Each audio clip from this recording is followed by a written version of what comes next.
지금 대통령님께서 입장하고 계십니다.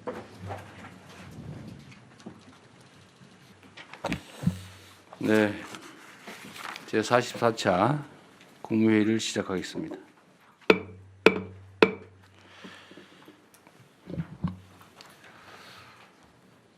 국가정보자원관리원 화재 여파로 국민 불편이 이어지고 있습니다. 각 부처들은 조속한 시스템 정상화 그리고 혼란 최소화에 전력해 주시기 바랍니다. 특히 행정망 공백을 악용한 해킹이나 피싱 등 범죄가 우려됩니다. 예방을 위해서 총력을 기울여 주시기 바랍니다. 이번 화재를 반면 교사 삼아서 국민 안전과 보안 관련된 미비 사항을 선제적으로 점검하고 보완해 주시기 바랍니다. 제가 전에 일요일 날 회의 때 말씀드렸던 것처럼 총리님 제가 말씀하신 거 기억하고 계시죠? 네. 네, 잘 챙기고 계시긴 할 텐데 각 부처들에게 제가 각별히 하나 좀 강조 삼아 한 번 더 말씀드립니다. 이게 시스템이 정상 작동하고 있을 거라고 우리는 보통 믿고 있는데 그렇지 않는 경우가 많은 것 같아요. 이건 사실 상상하기 어려운 일인데 저로서도 정말 이해하기 어려운 상황입니다. 이게 당연히 이중 운영 장치가 있어야 되는데 민간 기업들도 당연히 그렇게 하고 있는 것을 하겠다고 말은 하고 지금까지 안 하고 있었다는 걸 모르는 제 잘못이기도 합니다만 어쨌든 각 부문에 이런 게 사실 많이 있을 가능성이 있습니다. 그래서 각 부처들은 소속과 산하 기관들이 담당하는 업무 중에서 특히 보안, 국민 안전, 또 위해 방지를 위한 각종 시설 시스템 이거 매뉴얼대로 되고 있는지 또 매뉴얼은 제대로 갖춰져 있는지 최대한 신속하게 철저하게 점검하기 바랍니다.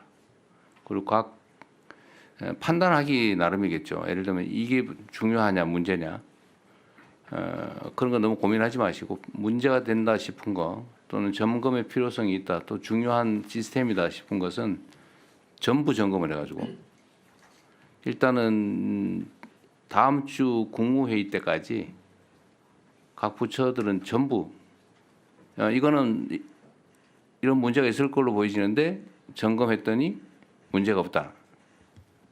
또는 이거는 문제가 있다. 아니면 이건 시스템을 보강해야 된다. 이거는 이런 매뉴얼을 보강해야 되겠다. 뭐 문제점이 있는 것들을 최대한 좀 발굴을 해서 서면으로 국무회의 전에 최대한 빨리 보고해 주시고요. 국무회의 때 점검을 한번 하도록 하겠습니다. 생각보다 엉터리인 경우가 많은 것 같습니다. 아마 전에 제가 취임하자마자 장마 대비해서 그 배수구 우수관 관리 그때 한번 체크해 본 일이 있잖아요. 그 1년에 2번씩인가 하게 됐는데 안 하는 게 태반이었어요. 규정은 만들어 놓고 안 하고 있는 거죠. 어쨌든 그때 집중적으로 그리고 점검을 해서 좀 BP에는 좀 줄어드는 측면이 있습니다. 그러니까 그런 게 한두 군데 있는 건 아닌 것 같아요. 그러니까 전부 스크린해 보도록 하십시오. 이번 주부터 추석 연휴가 시작됩니다. 전국적으로 교통량이 많아지고 또 사건 사고도 늘어나는 시기인 만큼 안전대책을 철저하게 수립하고 특히 의료, 소방 등의 비상체계를 철저히 점검하기 바랍니다. 또 추석 이후에는 전국 각지에서 가을 축제들이 많이 열리게 됩니다. 가을철 다중 운집 행사에 대한 안전대책도 철저하게 준비해 주시기 바라고 특히 지방정부 또 공공기관들 또 민간단체들 행사 내용을 철저히 챙겨보기 바랍니다.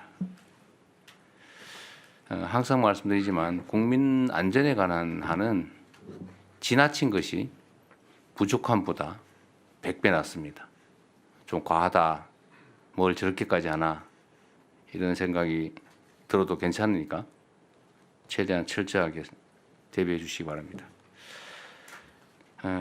또 추석을 앞두고 축산물 등 일부 품목의 가격이 또 불안해지고 있습니다. 관계부처는 추석 장바구니 물가 안정을 위해서 노력해 주시기 바랍니다. 오늘도 보고가 좀 있긴 할 텐데요. 일시적이고 단편적인 대응도 해야 되겠지만 근원적인 물가 해법도 고민을 해야 됩니다. 유통 구조 문제도 그렇고 뭔가 비정상적인 시스템 때문에 생기는 구조적 문제들도 철저하게 챙겨봐야 되지 않을까 싶습니다. 생산부터 소비까지 이어지는 전체 과정을 정밀하게 점검해 주기 바랍니다. 물가 안정이 곧 민생 안정이다 이런 자세로 물가 안정에 좀 신경을 최대한 써주시기 바랍니다. 특히 농산물의 안정적 공급 기반을 확충해 주시고 또 취약계층 생계 어려움을 덜어줄 실질적 방안도 마련해 주시기 바랍니다. 여기 약간 더 붙여서 먹는 문제로 사람들이 고통받지 않으면 좋겠어요. 최소한 대한민국 정도 수준이 되면.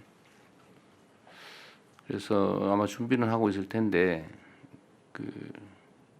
음식물이 부족해서 계란 훔치다가 감옥 가고 이런 일들이 가끔 발견되잖아요.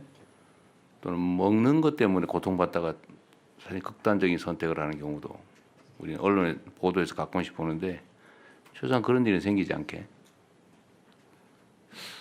참고로 제가 경기도에서 그냥 드림센터라고 정말 배고픈 사람 와서 무료로 가져갈 수 있게 신원조사 이런 거 하지 말고 이런 걸 해본 일이 있어요. 그때 언론들이 와서 벤치 타고 가서 다 집어 갈 거다. 다 가져갈 텐데 어떡할 거냐 뭐 이렇게 걱정을 했는데 그런 일 없었어요. 우리나라 사람들이 그렇게 수준 낮지 않습니다. 꼭 필요한 만큼 가져가고 오히려 나중에 도로 갖다 채워놓더라고요. 예산도 거의 들지 않습니다. 각 지방 정부들에게 좀 이런 점을 좀 주지를 시키든지 해가지고 특히 복지부에서 좀 챙겨주시기 바랍니다. 먹는 문제가 좀 그러지 말자. 특히 명절 되니까 특히 더 그런 것 같아요. 얼마나 서럽겠습니까? 국민의 성원 덕분에 유엔 총회 일정을 잘 마무리하고 돌아왔습니다. 이번 순방으로 END 이니셔티브에 대한 국제적 지지를 확보하고 한반도의 새로운 미래를 국제사회에 제시했습니다. 특히 우리 경제의 성장을 위해서 세계적 기업들과 협력을 약속했는데 관련 부처는 후속 조치 이행에 만전을 기해 주시기 바랍니다. 에이펙 정상회의가 한 달 앞으로 다가왔습니다. 돌다리를 두드려 보는 자세로 철저하게 준비 또 대비해 주시기 바랍니다. 이상입니다.